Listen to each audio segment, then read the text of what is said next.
Pada kesempatan sebelumnya kita telah membahas dosa besar yang pertama, yaitu syirik. Apa itu syirik? Sebagaimana yang disebutkan oleh Al-Imam Az-Zahabi, an taj'ala lillahi andada wa ta'budu ma'ahu ghairah. Yang namanya syirik adalah sama sekali tidak menyembah Allah, atau menyembah Allah tapi juga menyembah yang lainnya. Meminta kepada Allah tapi juga meminta kepada yang lainnya. Itu yang disebut dengan syirik. Sudah kita paparkan beberapa ayat-ayat Al-Quran dan beberapa hadis-hadis Nabi Sallallahu Alaihi Wasallam. Nah, maka kita lanjutkan pembahasan tentang syirik ini, yaitu yang akan kita bahas sekarang, yaitu tentang jimat. Bagaimana hukum jimat? Bagaimana hukum wafak? Nah, ini kan sangat banyak sekali daripada rakyat Indonesia, orang-orang di Indonesia menggunakan jimat atau wafak. Ya, ketika anaknya lahir maka digantungkan kalung jimat. Biar apa?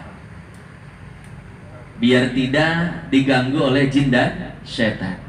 Ingin melahirkan, dikalungkan jimat. Biar apa? Biar lancar lahirnya. Rumah digantungkan jimat atau ditempelkan jimat. Kenapa? Biar aman dari godaan jin, setan, pencurian dan lain sebagainya. Ya. Kemudian usaha toko. Nah, kadang digantungkan jimat. Biar apa? Biar laris, biar lancar usahanya. Ya. Nah, pada kesempatan kali ini kita akan membahas tentang bagaimana hukum jimat. Boleh atau tidak membahas memakai jimat. Nah, hadirin jamaah yang dimuliakan Allah, pertama akan kita bawakan sebuah hadis yang diriwayatkan oleh Al-Imam Ahmad di dalam musnadnya. Apa kata Nabi? Kata Nabi, man 'allaqa tamimatan faqad asyrak. Siapa orang yang menggantungkan jimat, yang menggunakan jimat, maka sungguh dia telah jatuh kepada kesyirikan. Siapa orang yang menggunakan jimat, kata Nabi, syirik, musyrik. Tapi ini baru satu hadis, ya. Bagaimana cara memahami hadis ini? Cara memahami hadis ini butuh kepada beberapa perangkat ilmu. Butuh kepada ilmu nahwu, butuh kepada ilmu bayan, butuh pada ilmu ma'ani, butuh pada ilmu mantik, yang semua ilmu tersebut terangkum dalam sebuah fan ilmu yang bernama usul fikih. Jadi untuk memahami sebuah ayat dan sebuah hadis butuh pada ilmu usul fikih. Kitab-kitabnya itu banyak, misalkan seperti kitab Al-Burhan karangan Al-Imam Al-Haramain, kitab Al-Mustasfa karangan Al-Imam Al-Ghazali, kitab Qawaidul Ahkam fi Masalihil Anam karangan Syekh Izzuddin bin Abdissalam, atau kitab-kitab ada kitab yang ringkas juga namanya Al-Waraqat beserta syarahnya karangan Al-Imam Al-Haramain, atau kitab usul fikih kontemporer seperti Al-Wajiz yang dikarang oleh Dr. Muhammad Hasan Hitu. Dr. Muhammad Hasan Hitu itu orang Suriah kalau tidak salah, atau Yordania. Beliau itu punya pesantren di Indonesia, ya. Pesantrennya itu di Cianjur, di Sarongge. Itu sudah perguruan tinggi, ya. Namanya Stai Imam Syafi'i. Nah, Stai Imam Syafi'i itu didirikan oleh Dr. Muhammad Hasan Hitu, orang alim luar biasa. Orang Kuwait atau orang Suriah beliau itu. Dan di sana pengajarnya itu orang-orang Suriah, orang-orang luar, syekh-syekh, doktor-doktor dari Suriah, ya, di sana. Jadi kalau ingin pesantren atau sekaligus kuliah, nah di sana bagus tuh. Stai Imam Syafi'i di Cianjur, di Sarongge, ya. Cipanas, ya, kecamatannya masih Cipanas atau Cugenang. Nah, dulu saya pernah pesantren dekat-dekat situ di Desa Galudra. Nah, itulah kitab-kitab usul fikih, sebuah perangkat yang bisa menggali ayat-ayat Quran dan menggali hadis-hadis Nabi Shallallahu Alaihi Wasallam. Nah, sekarang kita akan gali hadis tersebut dengan perangkat usul fikih. Nah, di dalam hadis tersebut Nabi mengatakan man allaqa tamimatan. Siapa orang yang menggantungkan jimat faqad asyrak, maka sungguh dia telah syirik. Nah, man di dalam ilmu nahwu itu dinamakan dengan isim syarat. Isim syarat butuh pada jawabnya. Apa jawabnya? Faqad asyrak. Kemudian di dalam ilmu usul fikih, Al-Imam Ghazali mengatakan man asyartiyah yufidul umum. Ini berlaku umum, maka artinya siapa saja yang menggunakan jimat. Man allaqa tamimatan. Tamimah itu dalam ilmu nahwu isim nakirah. Nakirah itu la yufidul umum.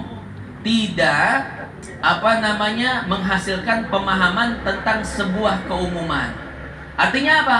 Artinya tidak semua jimat membuat kita syirik. Tidak semua jimat membuat seseorang menjadi musyrik. Tapi yang dimaksud jimat ini adalah jimat yang diharamkan oleh Allah dan Rasulnya.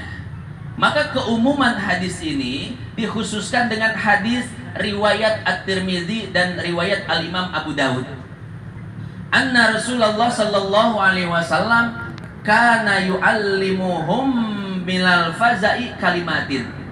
Jadi Nabi itu pernah mengajarkan para sahabat tentang sebuah kalimat-kalimat doa. Jadi kata Nabi, ini kalimat-kalimat doa baca ketika kita merasa takut, baik takut daripada jin ataupun takut daripada manusia. Ketika kita merasa takut atau bahkan merasa ketakutan yang sangat mencekam, maka kata Nabi, baca kalimat ini. Apa kalimatnya? Nabi mengajarkan pada para sahabat, a'udzu bikalimatillahi tammati min ghadabihi wa syarri ibadihi wa min hamazati syayatin wa ayyahdurun.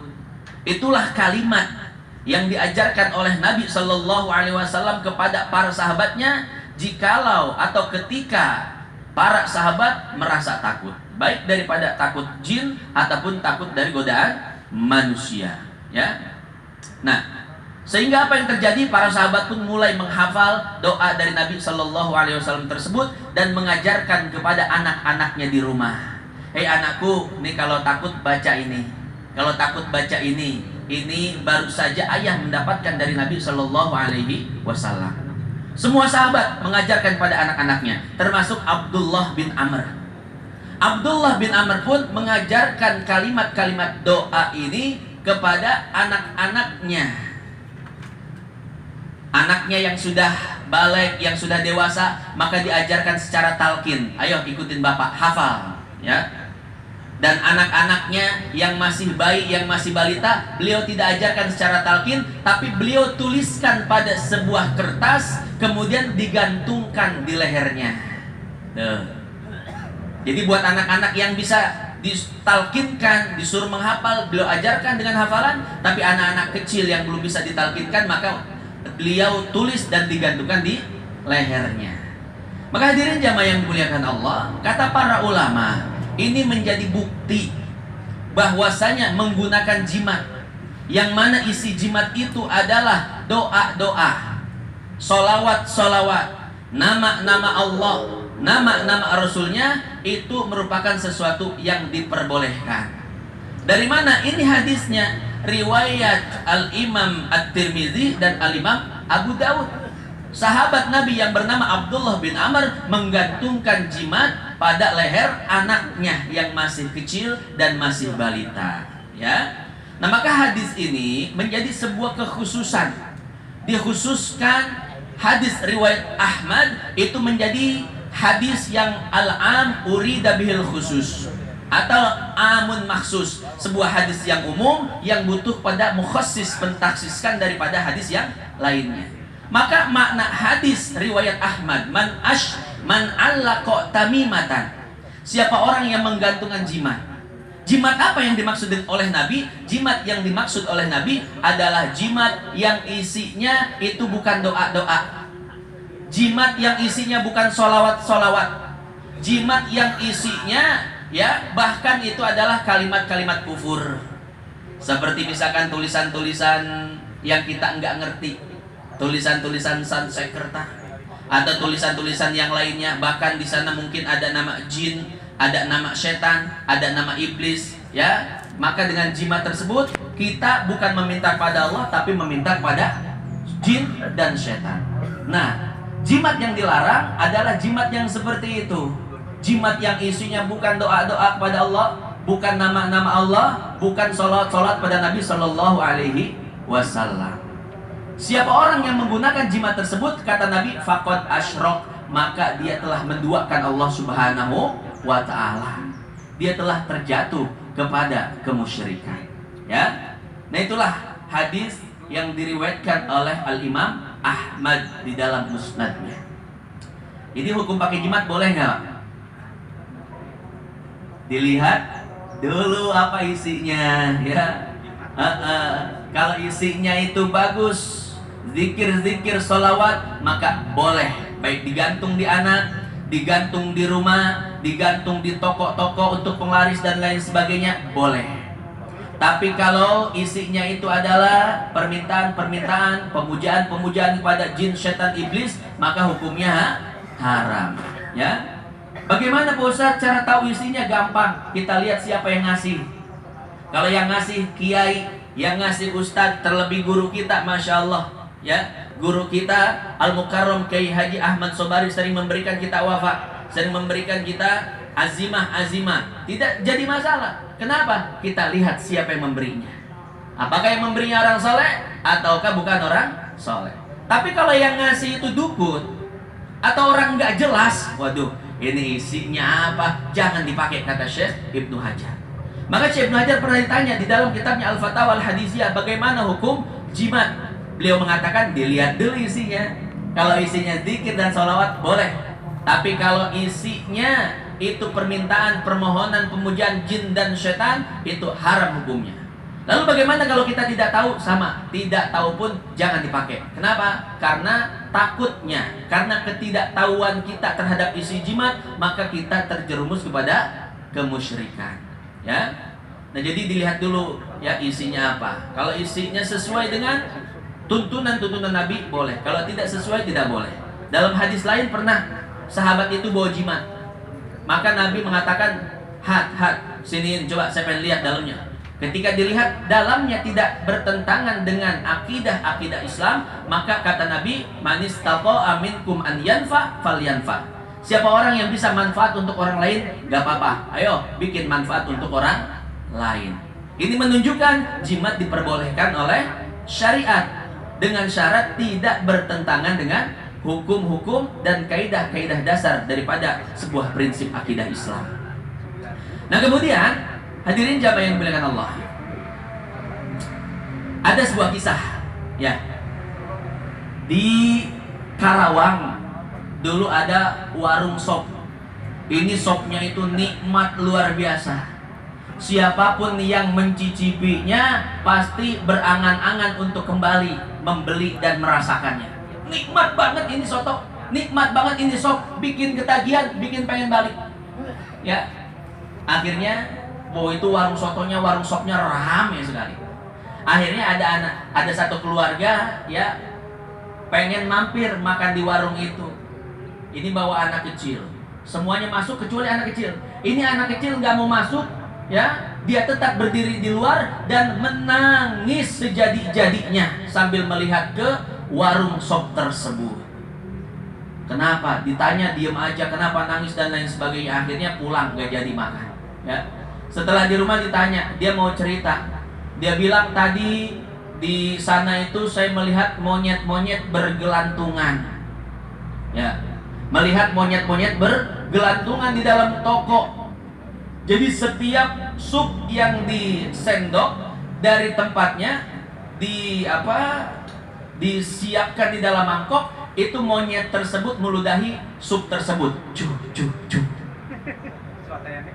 Itu monyet-monyet gaib, monyet jin. Ternyata itu yang bikin sedep. Yang bikin sedep itu waduh, diludahin sama monyet.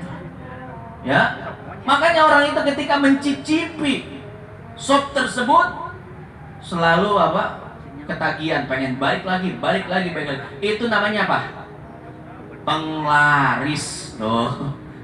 Kalau pakai penglaris yang tidak sesuai dengan syariat agama, meminta, memuja kepada jin dan setan, maka jadinya seperti itu. Orang yang melakukannya akan terjerumus kepada kemusyrikan, ya. Makanya hati-hati ya, ketika kita menggunakan jimat, menggunakan penglaris dan lain sebagainya. Nah, kemudian bagaimana cara menggunakannya? Ya, ini perlu diperhatikan juga ketika kita menggunakan jimat dan lain sebagainya. Ini dituntun oleh Al-Imam Al-Baijuri di dalam kitabnya Tuhfatul Murid, syarah daripada kitab Jauharatut Tauhid. Jauharatut Tauhid karangan Al-Imam Al-Laqani. Kemudian disyarahkan salah satunya oleh Al-Imam Al-Baijuri, Tuhfatul Murid. Apa kata beliau? Kurang lebih cara penggunaan seperti ini, Pak. Ketika kita menggunakan jimat, maka yakinilah jimat itu hanya sebagai bentuk ikhtiar saja. Ya. Hanya sebagai bentuk ikhtiar saja. Siapa yang menjaga kita? Allah. Siapa yang memberi kita banyak rezeki, usaha kita laris maju? Allah. Siapa yang dapat memberikan itu semua? Allah. Jimat hanya sebagai apa? Ikhtiar saja. Sama seperti kita memperlakukan makanan. Makanan itu cuma ikhtiar saja, cuma sebab saja. Yang bikin kenyang siapa? Allah. Minum cuma ikhtiar saja, yang menghilangkan haus siapa? Allah. Obat cuma ikhtiar saja, yang bikin sembuh siapa? Allah. Sama dengan jimat. Jimat pun sebagai ikhtiar saja, ya, yang terkadang ada manfaatnya, yang terkadang tidak ada manfaatnya. Sebagai bentuk ikhtiar saja, ya. Yang memberikan manfaat siapa? Yang memberikan manfaat adalah Allah, ya. Nah, jadi seperti itulah cara menggunakan jimat yang benar. Jangan sampai kita yakinnya kepada jimat. Kalau kita yakinnya kepada jimat, bukan kepada Allah, maka kata Imam Al-Baijuri, fahuwa musyrikun bittifaqil ulama. Maka dia sungguh syirik, sepakat para ulama. Ya, para ulama sepakat, orang yang meyakini yang memberi manfaat itu jimat bukan Allah, maka telah syirik kepada Allah. Ya. Itu kelas yang pertama. Kemudian kata Al-Imam Al-Baijuri disebutkan yang kedua. Ya, famani taqada annal mu'assir huwallah. Yang kedua ini orang meyakini jimat sebagai ikhtiar saja, tapi yang memberi manfaat siapa? Allah. Akan tetapi, ya, wa ja'alallahu bainal asbab wal musabbabat talazuman aqliyan. Tapi orang ini meyakini bahwasanya, ya, Allah itu menjadikan sebab dan musababnya, menjadikan jimat dan manfaat ini sebagai sesuatu yang tidak bisa terpisahkan. Artinya kalau pakai jimat ini pasti kaya, pakai jimat ini pasti laris, pakai jimat ini pasti berhasil. Maka kata Al-Imam Al-Baijuri, fahuwal jahil. Ini kategori orang bodoh. Memang benar tidak termasuk musyrik, akan tetapi tergolong orang yang bodoh. Dia tidak tahu sebenarnya siapa yang memberi manfaat dan manfaat seperti apa yang sampai kepada kita. Nah, kalau seandainya berpikiran seperti ini, maka kita yakin betul, ya, yakin betul bahwasanya jimat ini pasti ada manfaatnya. Itu pun salah. Bagaimana yang benar? Kata Al-Imam Al-Baijuri adalah, ya, an ya'taqid ala anna Allah mu'athirun fi dzalik wa ja'alallahu baina asbab wal musabbabat talazuman adiyan bihaitsu yajuzu takhallufu. Jadi kata Imam Al-Baijuri yang benar penggunaan jimat adalah seperti ini. Kita jimat, memposisikan jimat sebagai bentuk ikhtiar kita, kemudian yang memberi manfaat Allah. Nah, kemudian kita meyakini jimat ini bisa berhasil, bisa tidak, tergantung kehendak Allah. Tuh, ya. Di manfaat, ya, jimat ini ya kadang berhasil, kadang enggak. Kadang kita dagang pakai jimat ini, kadang laris, kadang enggak, tergantung kehendak Allah. Ya, kita pakai jimat ini bisa sembuh, bisa enggak, tergantung kehendak Allah. Ya, nah kalau kita menyandarkan segala sesuatunya kepada Allah, maka inilah keyakinan dan akidah yang benar. Ya, jadi sekira-kira kalau Allah tidak berkehendak, maka ini jimat tidak bermanfaat. Sama seperti makan. Ya, kalau kita yakin betul setelah makan pasti kita kenyang, maka kata Imam Al-Bajuri ini keyakinan yang salah. Yang benar seperti apa? Yang benar itu kita makan, ya. Tapi urusan kenyang itu kita serahkan kepada Allah. Kalau Allah pengen kita kenyang dengan makan ini, insya Allah kenyang. Kalau Allah pengennya kita enggak kenyang, insya Allah enggak kenyang. Ya. Begitu pula minum obat, Pak. Ketika kita minum obat, maka bagaimana keyakinannya? Keyakinannya obat sebagai ikhtiar. Kita minum obat selesai sebagai bentuk syariat. Tapi apakah sembuh? Tergantung. Kalau Allah maunya kita sembuh, sembuh. Tapi kalau Allah maunya kita tidak sembuh, maka tetap tidak sembuh. Ya, begitulah keyakinan yang benar. Kita pakai jimat, pakai cincin. Ya, jangan sampai yakin betul pada cincin. Cincin mah ini syariat. Kalau Allah mau, Allah kasih manfaat dari cincin ini. Kalau tidak, ya tidak. Nah, jadi kurang lebih seperti itu hadirin jamaah yang dimuliakan Allah. Ya, bagaimana caranya agar kita tidak jatuh kepada kesyirikan. Hadirin jamaah yang dimuliakan Allah, itulah dosa besar yang pertama yang disebutkan oleh Al-Imam Al-Dhahabi di dalam kitabnya Al-Kabair yang berisi 70 dosa besar. Insyaallah pada kesempatan berikutnya kita akan mengkaji dosa besar yang berikutnya, yaitu tentang pembunuhan. Wallahu a'lam bishawab. Dari saya cukup sekian. Hadanallahu wa iyyakum ajmain. Assalamualaikum warahmatullahi wabarakatuh.